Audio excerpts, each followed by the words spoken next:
मोक्षमार्गस्य नेतारं वेत्तारं कर्मभूततां ज्ञातारं विश्वतत्त्वानां वन्दे तद्गुणगणत्रये। सरस्वती नमस्तुभ्यं वरदे कामरूपिणि विद्यारम्भं करिष्यामि सिद्धिर्भवतु मे सदा। अनंतानंद सत्य परमेष्ठी भगवान की जय। आदि ब्रह्मा आदिनाथ भगवान की जय। आद्य गुरु शांतिनाथ भगवान की जय। चिंतामणि पार्श्वनाथ भगवान की जय। द्वादशांजनवाणी माता की जय। समस्त गणधर भगवान की जय। समस्त पूर्वाचार्य गुरुदेव की जय। आचार्य उमा स्वामी गुरुदेव की जय। जगत गुरु गणधराचार्य श्री पंतु सागर जी गुरुदेव की जय। वैज्ञानिक धर्माचार्य श्री कनक नंदी जी गुरुदेव की जय। प्रज्ञा योगी आचार्य श्री मुक्ति नंदी जी गुरुदेव की जय। तत्वार्थ सूत्र ग्रंथ की जय। 9वें अध्याय कुछ सूत्र अपने हुए। आज आगे की चर्चाएं प्रारंभ करते हैं। पहले मूल पाठ। आश्रव निरोध संवरा स उक्ति समिति धर्मानुप्रेक्षा परिषजय चारित्रे तपसा निर्जरा च सम्यक योग निग्रहो उक्ति वीर्याभाषेषणादान निक्षेपोत्सर्गा संप्रया उत्तम क्षमा मार्दवार्जव शौच सत्य संयम तपस्यागा किंचन्य ब्रह्मचर्याणि धर्मः अनित्याशरण संसार एकत्वा न्यत्वा शुच्याश्रव संवर निर्जरा लोक बोधि दुर्लभ धर्म स्वाख्या तत्वानुचिंतन अनुप्रेक्षाः मार्गाचवन निर्जरार्थम परिशोधव्याः परिशाः च्युत पिपासा शीतोष्ण दंश मशक नाग्न्या रति स्त्री चर्या निषद्या शय्या क्रोश वध याचना लाभ रोग तृण स्पर्श मल सत्कार पुरस्कार प्रज्ञा ज्ञाना दर्शनानि सूक्ष्म सांप्राय छद्मस्त्रीतराग्योश्च चतुर्दश एकादश जिने बादर सांप्राय सर्वे ज्ञानावर्णे प्रज्ञा ज्ञानी दर्शन मोहांतराययो गृह दर्शना लाभो चारित्र मोहे नाग्न्या रति स्त्री निषद्या क्रोश याचना सत्कार पुरस्काराः वेदनीये शेषाः एकादयो भाज्या युगपते कस्मिन्नैः कोनविंशतेः सामायिक छेदोपस्थापना परिहार विशुद्धि सूक्ष्म सांप्राय यथाख्याति चारित्रम अनशनाव मौदर्य वृत्ति परिसंख्यान रस परित्याग विविध शय्यासन काय क्लेशा बाह्यम तपः प्रायश्चित विनय वैयावृत्य स्वाध्याय विसर्ग ध्यानान्युत्तरम नव चतुर्दश पंच द्विभेदा यथाक्रमम प्राग ध्यानात्। यहाँ तक अपनी चर्चा हुई थी। आइए और आज आगे की चर्चा आगे के सूत्रों की बात यहाँ पर करते हैं। जिस प्रायश्चित तप के संख्यात्मक 9 भेद कहे हैं उसके नामात्मक 9 भेद कौन कौन से हैं, ऐसी जिज्ञासा होने पर आगे का सूत्र कहते हैं। सूत्र क्रमांक 22 प्रायश्चित तप के 9 भेद। आलोचना, प्रतिक्रमण, तदुभय विवेक, व्युत्सर्ग, तपश्छेद, परिहारो स्थापना। आलोचना, प्रतिक्रमण, तदुभय विवेक, व्युत्सर्ग, तपश्चेद, परिहारो स्थापना। संधि विग्रह आलोचन प्लस प्रतिक्रमण प्लस तद उभय प्लस विवेक प्लस विसर्ग प्लस तपः छेद प्लस परिहार प्लस उपस्थापना। तो यह इस प्रकार से 9 भेद हैं। आलोचन, प्रतिक्रमण, तदुभय, विवेक, विसर्ग, तप, छेद, परिहार और उपस्थापना। ये 9 भेद प्रायश्चित तप के कहलाते। आलोचना से लेकर उपस्थापना तक के 9 भेद प्रायश्चित तप के हैं। पहला आलोचना, गुरु के समक्ष 10 दोषों को टालकर अपने प्रमाद का निवेदन करना आलोचना है। गुरु के समक्ष जाकर और 10 प्रकार के आलोचना के दोष होते हैं, उन दोषों को टालकर अपने प्रमाद का निवेदन करना कि मेरे द्वारा ये अपराध हुआ है, इसका प्रायश्चित प्रदान करें, इस प्रकार का गुरु से निवेदन करना। प्रतिक्रमण, मेरा दोष मिथ्या हो, ऐसा निवेदन करके अपनी प्रतिक्रिया व्यक्त करना प्रतिक्रमण है। प्रतिदिन साधु दिन में 2 बार मतलब एक रात्रि प्रतिक्रमण और एक देवसिक प्रतिक्रमण इस प्रकार से प्रतिक्रमण करते हैं। इसके अलावा भी अष्टमी के दिन अष्टमी क्रिया में भी लघु आलोचना करते हैं।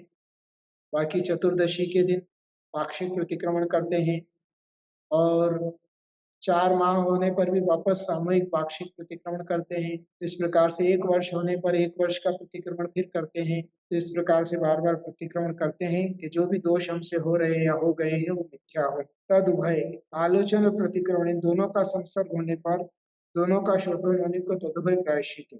जब एक साथ किया जाता है प्रतिक्रमण आलोचना तो उसे तद उभय कहते हैं। यह भी एक भेद है। विवेक संसक्त मिले हुए अन्य पान उपकरण आदि का विभाग करना विवेक नामक प्रायश्चित है। विसर्ग कायसर्ग आदि करना विसर्ग प्रायश्चित है। तप अनशन अवमोदर्य आदि करना तप प्रायश्चित है। छेद दिवस पक्ष और महीना आदि की प्रवृत्ति अर्थात दीक्षा को कम करना छेद प्रायश्चित। परिहार पक्ष महीना आदि के विभाग से संग से दूर रखकर त्याग करना परिहार प्रायश्चित। उपस्थापना पुनः दीक्षा प्राप्त करना उपस्थापना प्रायश्चित है। तो इस प्रकार से 10 प्रकार के 9 प्रकार के भेद ये प्रायश्चित के होते हैं। तो जो गुरु कायस्वर्ग देते हैं इतने कायस्वर्ग करिए कायस्वर्ग प्रायश्चित है। या फिर आज मतलब आपको ये रस त्याग करना है या आप भूख से कम खाकर आएंगे या फिर इतने उपवास करिए। इस प्रकार का जो प्रायश्चित तब छेद मतलब शिष्य के द्वारा ऐसा अपराध होने पर दिवस मतलब इतने दिन की आपकी दीक्षा छेद दी जाती है। मतलब आप इतने दिन छोटे हो इतने पक्ष इतना महीना आदि की दीक्षा को कम करना छेद प्रायश्चित। ऐसा करने से क्या होगा वो शिष्य को ग्लानि होगी। अभी तक दूसरे जो उनसे छोटे थे दीक्षा में वो उन्हें नमोस्तु वंदना आदि क्रियाएं कर रहे थे किंतु अब जब इनकी दीक्षा कम कर दी जाती है तो अब इन्हें उनको प्रणाम नमोस्तु वंदना आदि आगे रहकर करना पड़ता है। दीक्षा में दूसरे बड़ छोटे होने पर भी बड़े हो जाते हैं। इस प्रकार ये प्रायश्चित दिया जाता है। ऐसे ही परिहार कुछ पक्ष कुछ महीना आदि के विभाग से संघ से दूर कर दिया जाता है कि आपने जघन्य अपराध किया है आपको इतने दिन तक संघ से निकाला जाता है। इतने दिन के बाद ये प्रायश्चित पूरा करके पुनः आइए। और भी इसकी विधि है बहुत सारी। उपस्थापना पुनः दीक्षा प्राप्त करना उपस्थापना प्रायश्चित है। और विवेक एक छूट गया है तो अन्नपान उपकरण आदि का विभाग करना विवेक नाम का प्रायश्चित है। यह शंका उठाई है। अंतरंग तप में विसर्ग तप है। प्रायश्चित तप के 9 भेदों में भी विसर्ग प्रायश्चित में क्या अंतर है? विसर्ग तप स्वयं करने से इसके 2 भेद होते हैं। इसका कार्य कर्म की निर्जरा करना है। विसर्ग प्रायश्चित गुरु के द्वारा दिया गया कायस्वर्ग विधान अपने दोषों की परिशुद्धि के लिए। एक विसर्ग तप अलग होता है विसर्ग प्रायश्चित अलग होता है। प्रायश्चित के भेद में भी यहाँ पर दिया गया है। और एक स्वयं कायस्वर्ग आदि जो किया जाता है वो दोनों कर्म निर्जरा के लिए और एक अपने दोषों की परिशुद्धि के लिए। गुरु द्वारा जो कायस्वर्ग दिया जाता है वो अपने दोषों की परिशुद्धि के लिए होता है। और एक विसर्ग जो साधु स्वयं धारण करते हैं काय के प्रति ममत्व का त्याग करके एक स्थान पर खड़े होते हैं या बैठ जाते हैं तो वह विसर्ग होता है। उसे भी विसर्ग कहा गया है। तो वह जो करते हैं कर्मों की निर्जरा के लिए करते हैं और यह गुरु के द्वारा दिया जाता है अपने दोषों की परिशुद्धि के लिए। निर्जरा इसमें भी होती है पर विशेष दोषों की शुद्धि के लिए विसर्ग। इसलिए प्रकार विसर्ग तप और विसर्ग प्रायश्चित दोनों में अंतर। बहिरंग तप में अनशन आदि तप है एवं अंतरंग तप के प्रायश्चित तप के भेदों में भी अनशन आदि तप है। इनमें क्या अंतर? बहिरंग तप में अनशन आदि कर्म निर्जरा के हेतु है और अंतंग तप के प्रायश्चित तप अनशन आदि दोष विशुद्धि के हेतु। आलोचना के 10 मोक्ष मूलाचार आदि ग्रंथों से जान लेना चाहिए। इस प्रकार से 9 भेद प्रायश्चित तप के हैं अंतरंग में। तो ये अंतरंग में अंतरंग तप इसको इसलिए कहा है क्योंकि भाई इसको दिखाई नहीं देता है और अपने परिणाम होने पर ही ये किया जाता है। कह रहे मुझसे अपराध हुआ है मेरे दोष मिथ्या हो और फिर इस प्रकार से गुरु के सामने जाकर प्रायश्चित लेना। फिर जितने प्रकार के भेद बताए उससे प्रायश्चित के भेद होते हैं। आगे अब क्रम प्राप्त विनय तप के 4 भेद कौन से हैं ऐसी जिज्ञासा होने पर आगे का सूत्र कहते हैं। सूत्र क्रमांक 23 ज्ञान दर्शन चारित्रोपचाराः। ज्ञान दर्शन चारित्रोपचाराः संधि विग्रह ज्ञान प्लस दर्शन प्लस चारित्र प्लस उपचाराः। विनय तप अंतरंग के द्वारा विनय होती है। अंतरंग के भाव से विनय करने के भाव प्रकट होते हैं फिर की जाती है। उसके जो है 4 भेद बताए हैं। ज्ञान विनय दर्शन विनय चारित्र विनय उपचार विनय। ये 4 प्रकार विनय तप के हैं। विनय तप के लक्षण अनुसार पूज्य पुरुषों का आदर करना विनय तप है। किंतु जिन गुणों के कारण पुरुषों में पूज्यता आती है वे 4 गुण हैं। इनकी विनय करना तप है। ज्ञान और ज्ञानी की विनय करना दर्शन और दर्शनी की विनय करना चारित्र और चारित्रधारी की विनय करना और उपचार विनय करना। ज्ञान विनय बहुत आदर के साथ मोक्ष के लिए ज्ञान का ग्रहण करना उसका अभ्यास करना स्मरण करना आदि ज्ञान विनय है। दर्शन विनय, शंकादि दोषों से रहित तत्वार्थ का श्रद्धान करना दर्शन विनय।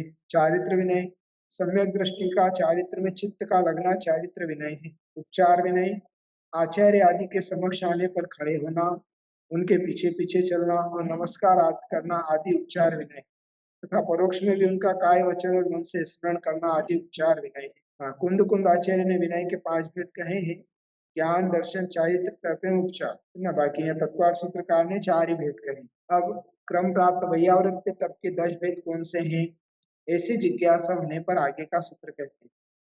जो अंतरंग तप में एक वैयावृत्ति तप बताया है, उस वैयावृत्ति तप के 10 भेद कौन से हैं, उसके लिए यहाँ सूत्र क्रमांक 24 कह रहे हैं। सूत्र उच्चारण, आचार्यो पाध्याय तपस्वी शैक्ष ग्लान गण कुल संघ साधु मनोज्ञानाम। आचार्य उपाध्याय तपस्वी शैक्ष ग्लान गण कुल संघ साधु मनोज्ञानाम।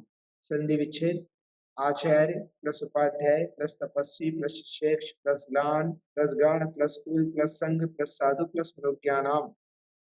सूत्रकार बता रहे हैं, आचार्य उपाध्याय तपस्वी शेष ग्लान गण कुल संघ साधु और मनोज्ञ, इन 10 की वैयावृत्ति के भेद से वैयावृत्ति 10 प्रकार का है। जब 10 प्रकार से साधु पाए जाते हैं तो 10 प्रकार का हो जाने से इनके 10 भेद हो जाते हैं। आचार्य उपाध्याय तपस्वी शेष ग्लान गण कुल संघ साधु मनोज्ञ, ये 10 साधुओं के ही भेद हैं। इनकी वैयावृत्ति करने से वैयावृत्ति तब 10 प्रकार का हो जाता है। आचार्य जिनके निमित्त से व्रतों का आचरण करते हुए आचार्य कहलाते हैं, वे आचार्य जिसके निमित्त से हमारे लिए शिक्षा दीक्षा प्रायश्चित प्राप्त होता है। उपाध्याय मोक्ष के लिए पास जाकर जिनके पास शास्त्र पढ़ते हुए उपाध्याय कहलाते हैं।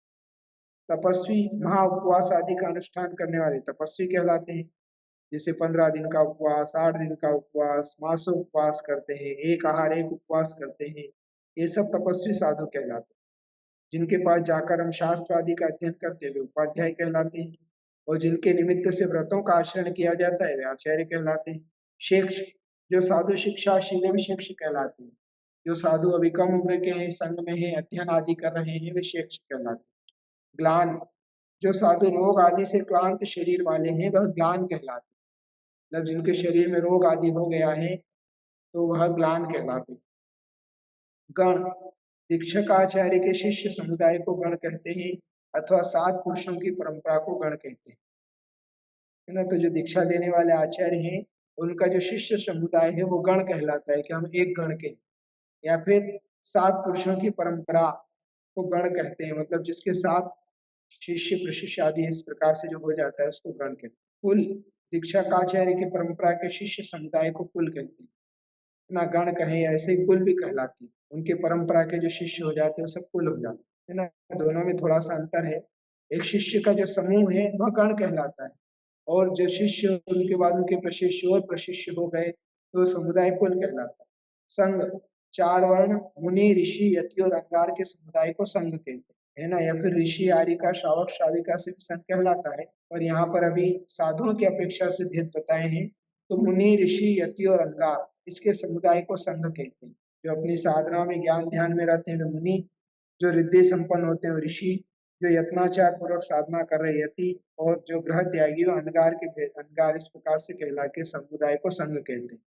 साधु, चिरकाल से प्रवृत्त अर्थात दीर्घ दीक्षित को साधु कहते हैं। आजकल सभी को साधु कहते हैं, किंतु जो बहुत समय का दीक्षित हो गया वह साधु कहलाता है। मनोज्ञ, लोक सम्मत साधु को मनोज्ञ कहते हैं, अथवा जो आचार्य द्वारा मान है और मुनि दीक्षा लेने का इच्छुक है, ऐसे अविरत सम्यक दृष्टि को भी मनोज्ञ मुनि कहते हैं। धवला जी जो दीक्षा के सन्मुख है और आचार्य जिसे मान्यता दे रहे हैं, तो हम जो है गृहस्थ अभी दीक्षा ली नहीं है, किंतु अविरत सम्यक दृष्टि वो भी मनोज्ञ मुनि कहलाता है, ऐसा धवला जी ग्रंथ में कहा है। तो लोक सम्मत साधु जैसे तरुण सागर जी थे, तो तरुण सागर जी लोक संत, जैसे सब तरफ दुनिया उनके पीछे भागती थी, हजारों की भीड़ उनके प्रवचन में होती थी, उनके द्वारा जिन शासन की विशेष प्रभावना हो रही थी, ऐसे साधु मनोज्ञ साधु कहलाते। इस प्रकार के साधुओं को व्याधि होने पर, परिचय के होने पर व मिथ्यात्व आदि के प्राप्त होने पर शरीर की चेष्टा द्वारा या अन्य निर्दोष प्रासुद द्रव्य द्वारा उनका प्रतिकार अर्थात उपचार करना वैयावृत्ति तप है। यह वैयावृत्ति तप, समाधि की प्राप्ति भी चिकित्सा, ग्लानि का भाव एवं प्रयोजन वात्सल्य की अभिव्यक्ति के लिए किया जाता है। अर्थात जो इन 10 प्रकार के साधु की सेवा करता है उसकी समाधि अच्छी होती है। विचिकित्सा ग्लानि का भाव होता है, तो ग्लानि का भाव भगवान ने यह मार्ग बताया है और यह उस मार्ग पर चल रहे हैं, इसलिए उनके प्रति जो वात्सल्य है वह प्रवचन वात्सल्य की अभिव्यक्ति के लिए वैयावृत्ति तप किया जाता है। तो यह आचार्य उपाध्याय तपस्वी शेख शिवलान गण कुल संघ और साधु और मनोज्ञ, ये 10 प्रकार के जो भेद हैं, इन 10 प्रकार के जो साधु होते हैं उनकी यथा योग्य वैयावृत्ति करना, यथा आवश्यक वैयावृत्ति करना, वह जो है वैयावृत्ति तप कहलाता है। और स्वाध्याय तप, अब क्रम प्राप्त स्वाध्याय तप के 5 भेद कौन से हैं, ऐसी जिज्ञासा होने पर आगे का सूत्र कहते हैं। सूत्र क्रमांक 25, वाचना प्रच्छनान प्रेक्षामनाय धर्मोपदेशाः, वाचना प्रच्छनानु प्रेक्षामनाय धर्मोपदेशाः, वाचना प्लस प्रच्छना प्लस अनुप्रेक्षा प्लस आमनाय प्लस धर्म उपदेशाः। तो यह जो है 5 स्वाध्याय तप के भेद है, वाचना प्रच्छना अनुप्रेक्षा आमना एवं धर्मोपदेश, ये 5 स्वाध्याय तप के भेद है। इन 5 प्रकार की विधियों से स्वाध्याय किया जाता है। मतलब स्वाध्याय इतने प्रकार से होता है, वाचना भी कर रहे हैं तो स्वाध्याय, प्रश्ना भी स्वाध्याय, अनुप्रेक्षा भी स्वाध्याय है, आमनाई भी स्वाध्याय, धर्मोपदेश भी स्वाध्याय है। इसी प्रकार से स्वाध्याय के 5 भेद होते हैं। वाचना किसे कहते हैं, विशेषार्थ। वाचना ग्रंथ अर्थ और दोनों का निर्दोष प्रदान करना वाचना है। वाचना में आचार्य रचित ग्रंथ हो, आगम अनुकूल ग्रंथ हो एवं दोनों का निर्दोष होना अर्थात पक्षपात रहित हो करके प्रदान करना वाचना नाम का स्वाध्याय है। जैसे आप और हम अभी पढ़ रहे थे, तत्वार्थ सूत्र की वाचना चल रही है, ये वाचना नाम का स्वाध्याय है। सूत्र, उसका ग्रंथ और अर्थ और सूत्र आदि का निर्दोष जो है दिया जा रहा है और आप ग्रहण कर रहे हैं, अपन आपस में चर्चा कर रहे हैं इस विषय को लेकर, तो यह वाचना नाम का स्वाध्याय है। अर्थात ग्रंथ को सामने रखकर सूत्र हो या गाथा हो उसका अर्थ आदि करना निर्दोष रीति से निस्वार्थ भाव से करना, यह जो होती है वाचना कहलाती है। प्रच्छना संशय के उच्छेद अर्थात मिटाने के लिए अथवा निश्चित बल को पुष्ट करने के लिए दूसरों को अनुयोग के लाभ के लिए प्रश्न पूछना प्रच्छना है, क्योंकि प्रश्न करने से दूसरों के मन की शंकाओं का समाधान हो जाता है। प्रच्छना स्वाध्याय करने से अध्यवसाय प्रशस्त होता है। अध्यवसाय मतलब जानकारी प्राप्त करने का पुरुषार्थ। तो संशय मिटाने के लिए और अपने जो धारणा है कि हाँ मैं ये जानता हूँ, उस धारणा को और मजबूत करने के लिए जो है प्रश्न किया जाता है। दूसरों को डोमिनेट करने के लिए प्रश्न करना प्रच्छना स्वाध्याय नहीं। हम जानते हैं तो भी सामने वाले की कोई गलती हमको दिखाई नहीं तो जानबूझकर उस प्रश्न को उठाकर पूछना कई बार इस प्रकार का होता है, तो वह प्रच्छना नहीं। अपने संशय को मिटाने के लिए, अपनी धारणा को मजबूत करने के लिए, अपने श्रद्धान को बढ़ाने के लिए जो प्रश्न पूछा जाता है वह प्रच्छना स्वाध्याय कहलाता है। हाँ, ये जरूर है कि जब आप प्रश्न करते हैं और समाधान प्राप्त होता है, दूसरे जो लोग सुनते हैं तो उनकी भी शंकाएं दूर होती है, इसलिए प्रश्न पूछना चाहिए, पूछने में कोई बाधा नहीं है ना। ये जिनका ग्रंथ हम पढ़ रहे हैं अमित सागर जी का, जिन्होंने टीका की है हिंदी टीका, वो प्राय कर जब हम श्रवण बेलगोला साथ में रहे, प्राय कर उनके साथ बैठ के बहुत सारी धर्म चर्चाएं स्वाध्याय होता था। सरवार सिद्धि का भी स्वाध्याय हमने किया और भी अन्य स्वाध्याय उनके साथ बहुत सारे हुए समय समय पर। तो जो हमेशा कहते थे कि आपको जिज्ञासा थोड़ी भी हो तो पूछो, संकोच मत करो। नहीं पूछने वाला जीवन भर मूर्ख बना रहेगा, पूछने वाला एक बार ही मूर्ख बनेगा। बहुत से लोग इसलिए नहीं पूछते कि अरे लोग क्या कहेंगे, इतना भी नहीं आता इसको, ऐसा सोचकर बहुत से लोग प्रश्न नहीं पूछते और फिर वह नहीं पूछते और समाधान नहीं होता, तो जीवन भर उसके लिए अज्ञानता रहती है। और एक ऐसे होते हैं जो प्रश्न पूछते हैं, भले ही सामने वाला सोचे। तो अमित सागर जी यही बोला करते थे कि जो एक बार पूछता है वो सबके सामने एक बार ही मूर्ख बनेगा, किंतु उसको ज्ञान प्राप्त हो जाएगा। और जो बिल्कुल नहीं पूछता है, संकोच करता है, वो हमेशा अज्ञानी बना रहेगा। हाँ, आपको समझ में आ जाता है तो कोई जरूरत नहीं पूछने की, वरना पूछना चाहिए। अनुप्रेक्षा जाने हुए अर्थात पढ़े सुने हुए अर्थ का मन में अभ्यास करना अनुप्रेक्षा है। अनुप्रेक्षा करने से संवेग अर्थात संसार के दुखों से डर उत्पन्न होता है। जो भी आपने पढ़ा और सुना हुआ है, जो अर्थ है या वासना में जो आपने पढ़ा है उसका बार बार अभ्यास करना अनुप्रेक्षा नाम का स्वाध्याय है। जो भी पढ़ा है उसको चिंतन करना, लिख कर देखना, बार बार उसके बारे में सोचना, ये जो है अनुप्रेक्षा है। फिर चौथा है आमनाय, उच्चारण की शुद्धि पूर्वक पाठ को पुनः पुनः दोहराना, अर्थात ह्रस्व, दीर्घ, विसर्ग एवं अनुस्वार का छंद व्याकरण के हिसाब से सही उच्चारण करना आमनाय नाम का स्वाध्याय है। अर्थात जैसे सूत्र का पाठ कर रहे हैं, सहस नाम का पाठ कर रहे हैं, या जो जिस ग्रंथ की गाथाएं आपको याद हैं उन गाथाओं का पारायण कर रहे हैं बार बार, तो पारायण करना, और कंडीशन क्या है कि मात्राओं का दोष नहीं होना चाहिए, छंद का दोष नहीं होना चाहिए, ह्रस्व, दीर्घ, विसर्ग आदि सबका ध्यान रखना चाहिए। तो सही तरीके से उच्चारण करना। आमनाय स्वाध्याय करने से तप में वृद्धि होती है, कारण कि शब्दों का उच्चारण सही तरीके से करने में आकुलता नहीं होगी, क्योंकि इच्छा से आकुलता होती है।